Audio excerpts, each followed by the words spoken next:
pas le doigt dans la télé électrique. Les cartes magiques, manager sera roi de l'énigme. Il sait comment prendre les statistiques. Salut la team Sorare, j'espère que vous êtes en forme. On se retrouve pour une vidéo de précision sur le Sorare Gameplay 2026. Ça a été annoncé hier. La structure des compétitions, les récompenses, le ceiling, le crafting et bien d'autres choses encore. Comme d'habitude, on essaye de faire clair, précis et rapide. C'est parti. Avant toute chose, c'est Torque qui a eu l'honneur d'annoncer en live sur sa chaîne Twitch toutes les précisions sur ce nouveau gameplay. Je suis ravi, très content du retour de Torque, je sais que ça peut faire beaucoup parler, mais attention, on parle d'un manager qui était là aussi très tôt, qui a une grosse communauté même après son arrêt de Sorare. Là, le voir revenir, c'est bien entendu la bonne époque, un peu de nostalgie, qu'on l'aime pas, moi je suis très content du retour d'un personnage, c'est toujours bon signe, et puis ça fera plaisir d'échanger bien entendu avec l'ami Alexis. Au niveau des compétitions, voici toutes les compétitions jouables en in-season, ce qui veut dire qu'il vous faudra les cartes nouvelle saison à hauteur de 4 et vous aurez l'opportunité d'y greffer une carte des anciennes saisons. La première ligue, la Ligue 1, la Liga, la Bundesliga, la JPL, l'Eredivisie et la MLS. Extraordinaire de voir la Ligue 1, la JPL, il y a de moyens de s'éclater, en tout cas à titre personnel. Et deux compétitions régionales, la Challenger avec Portugal, Turquie, Danemark, Écosse et Autriche à l'intérieur. Et dans la Contender, G-League, K-League, Norvège, la Croatie, l'Argentine, la Bundes 2, la Ligue 2 également. Donc il y a moyen bien entendu de s'amuser en sachant que c'est 4 équipes et non 3 comme on a connu jusqu'à présent que vous pouvez aligner dans ces compétitions spécialistes. 9 x 4, ça fait bien 36. 36 équipes in-season potentiellement alignables sur une Game Week. Au niveau de la classique, ça ne bouge pas. On a la All-Star, la U23 et la Champion Europe. On verra les prize pools juste après. Attention, c'est bien 7 joueurs pour le rappeler.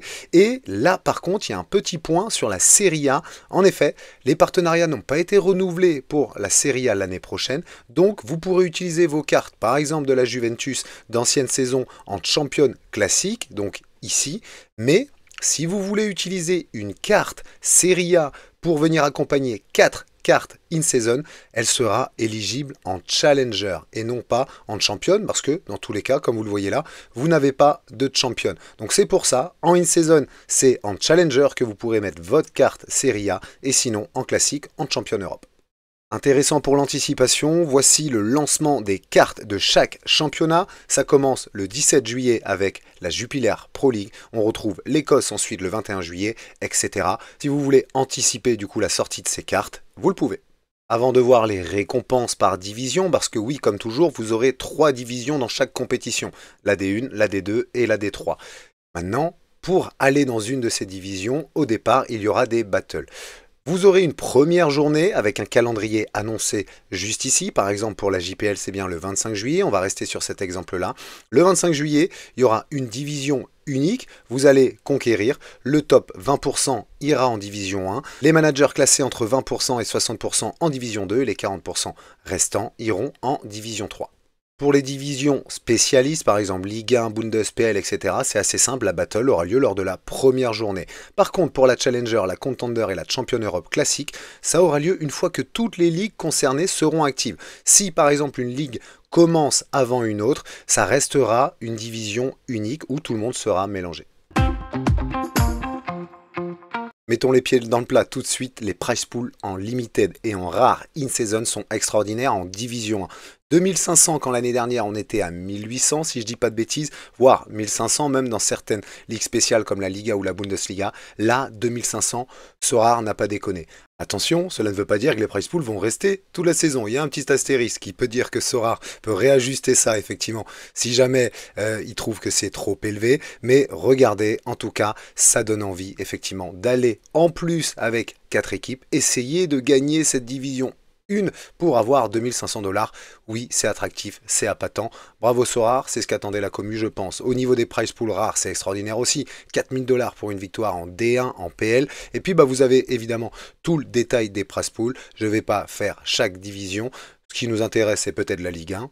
En Ligue 1, nous, les francophones, la PL c'est 2500, la Ligue 1 c'est 2000, ce qui reste aussi assez extraordinaire. Alors attention, en D2 c'est 400 et en D3, là c'est pas hyper attractif, 80 $. Oui, on aurait bien les boules d'avoir une super perf en D3 quand on voit ce qu'on pourrait gagner en D1. Intéressant aussi de se pencher sur les prize pools classiques. Vous voyez au niveau All-Star, entre le premier et le centième, tout le monde touchera une star. Ça, c'est assez énorme. Alors, en même temps, ça réunit les compétitions, hein, Champion Classic, Challenger et Contender Classic qu'on avait l'année dernière. C'est plus quand on écoute Sorare. Maintenant, ça veut dire que vous pouvez très bien avoir une star aussi potentiellement asiatique comme une star européenne. Ça peut changer aussi et ça peut évidemment décevoir certains. Mais ce qui est intéressant, c'est que c'est quand même hyper bien récompensé. Attention, on est en SO7. Je pense que ça sera très très disputé, mais ça fait toujours plaisir. Dans les 100 premiers, vous avez une star et ça, on sait qu'on kiffe les ouvrir. Ma déception, elle est en U23, la U23 qui se joue aussi à 7 joueurs. Entre le premier et 15e, c'est une star, mais par contre, le fait qu'il n'y ait plus de cash, mine de rien, ça m'embête. Il me semblait que déceler des jeunes pépites, pouvoir les acheter et évoluer dans le jeu avec, c'était l'un des leitmotifs de Sorare. En ne mettant pas de cash en U23, je trouve que ça perd un peu de sa saveur. En tout cas, c'est un peu moins attractif. Selon moi, ce n'est qu'un avis personnel, parce que j'adore, moi, jouer cette compétition. Évidemment, je la jouerai encore. Il y a moyen de vibrer, surtout à 7 joueurs. Mais quand même un petit goût amer parce que le cash en division 1 c'était quand même quelque chose de kiffant. Passons au palier, autrement dit les hot streaks. Bien sûr que parfois on peut être frustré, par exemple avec une belle perf en D3, de ne pas avoir réussi à avoir plus de cash, et vous avez les paliers à côté de ça. En gros, qu'est-ce que c'est? Vous le savez, comme en MLS, si vous atteignez 360 points, c'est 5 $, 380 c'est 10 $, et là on ne parle que pour les spécialistes, ici, Première Ligue, Ligue 1, Liga et Bundes. Ça peut aller jusqu'à 1000 $, c'est énorme. Imaginez, vous atteignez ce palier 5, 1000 $. Ça, c'est beau. En sachant qu'il y a également une promo, les paliers sont doublés jusqu'à fin septembre.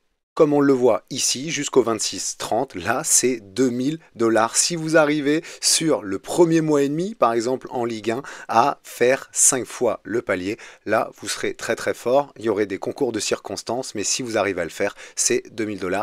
En plus, bien entendu, de ce qu'on a vu précédemment dans les gains, si jamais vous êtes sur un podium ou même bien placé. Concernant la JPL, l'Eredivisie, Challenger et Contender, les paliers sont un peu plus bas mais existent aussi et pour rappel, vous pouvez bien entendu jouer ces paliers mais pas comme en MLS aujourd'hui où vous êtes obligé d'avoir 5 cartes de la nouvelle saison. Là, vous pouvez les jouer avec 4 cartes de la nouvelle saison et une ancienne carte et ça compte. Enfin, petit geste de la part de Sorare, pour fêter évidemment et récompenser les managers qui avaient investi notamment sur de la K-League in-season, J-League in-season, Argentine, etc.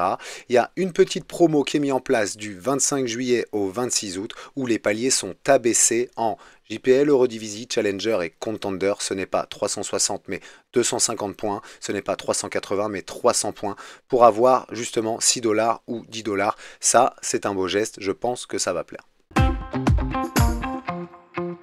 Après avoir vu la structure des compétitions, les récompenses et bien entendu les paliers pour avoir aussi des récompenses en cash, passons au nouveau système d'essence. L'essence qui est également une des récompenses, vous l'avez vu, elle se gagne bien entendu dans les compétitions. À titre d'exemple, sur l'APL, vous l'avez peut-être souligné tout à l'heure, mais entre la 11e et la 20e place, c'est 2000 essences. Alors attention, on n'est plus sur les mêmes ratios que ce qu'on a connu jusqu'à présent. En effet, le solde d'essence sera multiplié par 20. Admettons vous avez 10 essences aujourd'hui, ça vous en fera donc 200 pour le 15 juillet. Ça permet à Sorare plus de latitude dans les attributions, etc. du volume d'essence. Autant vous dire que moi avec mes 620 essences, je pense arriver à 650 essences le 15 juillet, ce qui me fera un volume total multiplié par 20, 650 x 20, 13 000 essences, je vais pouvoir crafter.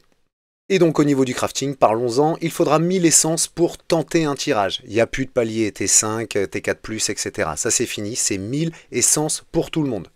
Pour le tirage, comme j'ai expliqué précédemment, on aura 10 cartes face cachée pour chaque tirage. Attention, une chance sur 4 de tomber sur un tirage spécial ou 3 chances sur 4 de tomber sur un tirage standard. Dans les tirages spéciaux, donc une chance sur 4, il y a 3 types de tirages spéciaux. T2 garantie, ça veut dire que vous avez minimum une T2. Objectif star, ça veut dire qu'au moins une des cartes est une star garantie. Et full star, là, je vous le souhaite celui-là, les 10 cartes sont T1 ou T0, c'est-à-dire une très belle carte. Dans un tirage standard, une T0 ou une T1, c'est 3% de chance. Donc autant vous dire que oui, sur mes 13 000 essences, je vais en crafter de la T5, T4, T3, parce qu'il faut être très chanceux, bien entendu, pour tomber là-dessus. Mais dites-vous qu'avec 13 000 essences par exemple, moi j'aurai 13 tirages. Donc déjà, j'ai une chance sur 4 de tomber sur un tirage spécial, comme on voit ici. Donc potentiellement 3 ou 4 tirages spéciaux avec mes 13 craft. Et après derrière, si je tombe sur une full star, une objective star, là j'ai de la chance d'avoir T0, T1 en tout cas dans mes 10 cartes retournées. Et si bien entendu je tombe sur T2, là j'aurai que des T2, à moi de choisir la bonne. Voici donc ce que ça pourrait donner d'un point de vue UX, bien entendu, avec ces 10 cartes-là. Vous en sélectionnez une, et puis là, du coup, elle se retourne. Deux choses, il y aura des indices, ils appellent ça des clues, mais appelons-les des indices. Vous pourrez, pour 500 essences supplémentaires, révéler la ligue de toutes les cartes ou révéler le drapeau sur un tirage standard et sur un tirage spécial, ça sera 1000 essences. Donc, admettons, vous craftez, vous mettez 1000 essences, vous avez les 10 cartes, vous êtes dans un tirage spécial, donc ça veut dire que vous le savez, parce que c'est annoncé. Et donc là, vous choisissez de remettre 1000 essences supplémentaires pour avoir la ligue, remettre 1000 essences pour avoir le drapeau, et puis là, vous priez, vous fermez les yeux. Petite nouveauté, si le tirage ne vous correspond pas, vous pouvez renvoyer la carte et récupérer une partie de votre essence. Le montant sera annoncé prochainement. Ça, c'est plutôt intéressant si vous tombez sur une T5 qui joue pas DNP, qui n'a jamais joué en pro. On l'a tous vécu. Plusieurs précisions importantes, plus de limites au niveau de l'essence. L'origine de l'essence, elle garde une trace de la compétition, donc les cartes qui seront dans les 10, bien entendu, auront de fortes probabilités d'être là où vous avez acquis votre essence. Par exemple, si vous avez joué qu'en JPL, vous aurez plus de probas d'avoir des cartes de JPL dans ces 10 cartes-là. Enfin, au niveau du rétro-planning, ça fermera le 15 juillet pour le système de crafting, l'ancien système, et le nouveau ouvrira le 25 juillet. Donc, le crafting sera indisponible pendant 10 jours. À partir du 25, on pourra crafter les cartes d'une ligue à partir de verrouillage de sa première Game Week, c'est-à-dire après 16 heures. Admettons, la Jupiler Pro League, ça commence le 25 juillet. Donc, ce vendredi 25 juillet, si vous tentez de crafter, vous aurez des cartes de Jupiler Pro League, Danemark, MLS, K-League, J-League. À partir du 1er août, hop, vous aurez l'Écosse, l'Autriche, la Croatie, la Bundes 2, etc. Je sais pas vous, moi je suis hyper emballé par ce nouveau système de crafting. Alors oui, c'est pas du tout le Sorare qu'on a connu où on gagnait du cash ou des cartes. Là, par contre, ça offre un gameplay plutôt intéressant, une sorte de jeu dans le jeu, et il y a moyen, bien entendu, de vibrer en live, en vidéo, et puis de partager, bien entendu, avec la commune notre expérience de crafting, parce que dites-vous que quand vous aurez sélectionné votre carte, vous verrez quand même les 9 autres cartes. Alors admettons que vous retournez la carte de Kylian Mbappé, mais que dans les 9 autres, il y avait Pierre Lesmelou. J'imagine votre déception, et donc partagez-la sur les réseaux, il y a moyen de vibrer. La nouveauté, c'est bien le verrouillage, vous le saviez, on a plus de précision. Bien entendu, vous allez verrouiller des cartes, si elles sont de qualité, vous augmenterez vos points de verrouillage, ce qui vous fait un niveau de coffre, comme ils appellent ça. En gros, c'est la totalité des points de verrouillage que vous avez. Ces points de verrouillage, ça vous donne des niveaux. Admettons, vous avez un niveau 10, ce qui fait 10%. Si vous gagnez une récompense à 1000 $, vous recevrez non pas 1000 $, mais 1100 $. Ce qui est bénéfique, notamment si vous avez des cartes inutiles ou même des cartes légendes qui retrouvent du coup de l'intérêt. Soir l'annonce, les cartes légendes offriront un niveau de points très intéressant. Évidemment, pour déverrouiller ces cartes, c'est pas si facile. Vous pourrez déverrouiller une carte toutes les 2 semaines et par rareté. Donc, intéressant de bien anticiper. Ne mettez pas du Erling Haaland, du Bellingham, etc. en verrouillage, bien entendu. Vous ne pourrez pas y toucher pendant 2 semaines minimum. À partir de mi-juillet, on pourra s'essayer du coup au verrouillage. La première Game Week avec ses récompenses boostées par le sealing, comme il l'appelle, donc le verrouillage, aura lieu du 25 au 29 juillet, ça vient vite. On a vu les compétitions in-season classiques, les récompenses en cash, l'essence et le sealing. Je vous propose de parler un peu de l'Arena. C'est le nouveau mode sur lequel Sorare compte bien appuyer. Effectivement, elle inclut une entrée à tout moment, c'est-à-dire pas de deadline. Vous pouvez jouer à l'Arena quand vous le souhaitez. On retrouve un peu ce mode Rivals qu'on a pu connaître pour les plus anciens. Entrée illimitée, vous pouvez jouer 30 Arena si vous pouvez vous permettre de jouer 30 Arena. Maintenant, il y a 2 styles d'Arena. L'Arena capé à 260, c'est-à-dire que là, il faudra trouver des joueurs avec des L15 qui accumulés feront moins de 260 points. Donc L15, je vous dis, c'est score moyen sur les 15 derniers matchs pour ceux qui ne connaissent pas. Et puis, vous retrouverez avec 9 autres managers et il faudra mettre 100 essences pour pouvoir rentrer dans ces arénas-là.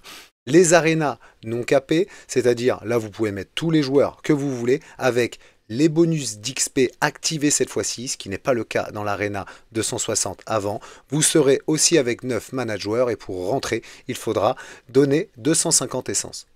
C'est bien beau, mais qui a-t-il à gagner, me direz-vous? Sorare ne l'a pas encore annoncé, mais bien entendu, on gagnera de l'essence, donc potentiellement, on pourra multiplier par 5, par 10 notre essence qu'on a mis à l'entrée pour essayer d'aller crafter de belles cartes.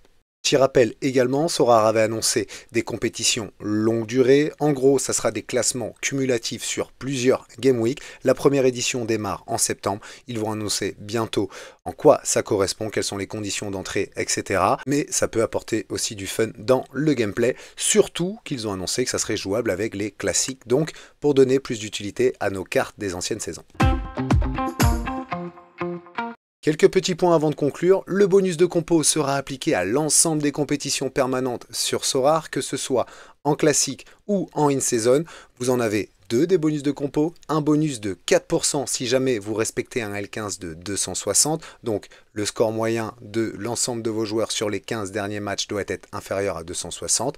Si c'est en classique, ça veut dire avec 7 joueurs, ce cap c'est inférieur à 370. Donc 4% de bonus pour chacun de vos joueurs si jamais vous respectez ce cap. Et si vous n'alignez pas plus de 2 joueurs de la même équipe, vous avez en plus un bonus de 2%. Donc soit 2%, soit 4%, soit les deux cumulés, 6%.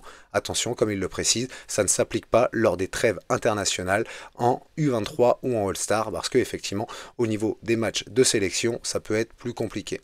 Et au niveau des pénaltys obtenus, un peu comme grosse occasion créée qui ajoute 5 points, là un pénalty obtenu, ça ajoutera 3 points, que le pénalty soit transformé ou non. En sachant que souvent quand il y a pénalty, il y a faute, donc la faute c'est 2 points également, ça ferait un bonus de 5 points, ce qui équivaut à une grosse occasion créée. Pareil, on attendait des précisions sur le SO7, ça sera donc un gardien, 2 défenseurs, 2 milieux, un attaquant et un extra. Donc on s'y attendait, moi j'aurais préféré avoir 2 defs, 2 milieux, 2 attaquants, mais l'extra offre quand même beaucoup plus d'agilité. Voilà les amis pour la synthèse de cette précision de gameplay Sorare 2026. Quel est votre ressenti? Je sens une hype générale en tout cas sur les réseaux, même auprès de ceux avec qui je discute. Moi, à titre perso, effectivement ça me plaît, ça offre énormément de possibilités. Bien entendu, il faut un budget énorme si vous voulez tout jouer. Ça force aussi à choisir, à se concentrer sur du scouting, à aller potentiellement kiffer aussi avec ses clubs préférés. Il y a une utilité qui est indéniable au niveau des classiques, à voir comment se comporte le marché. Moi je trouve que ça peut redonner une hype bien entendu et je l'espère de tout mon cœur intégrer de nouveaux utilisateurs. Sorare en a bien besoin, je trouve que c'est dans la continuité de ce qu'il propose depuis maintenant un an. Espérons que ça dure. Donnez votre avis.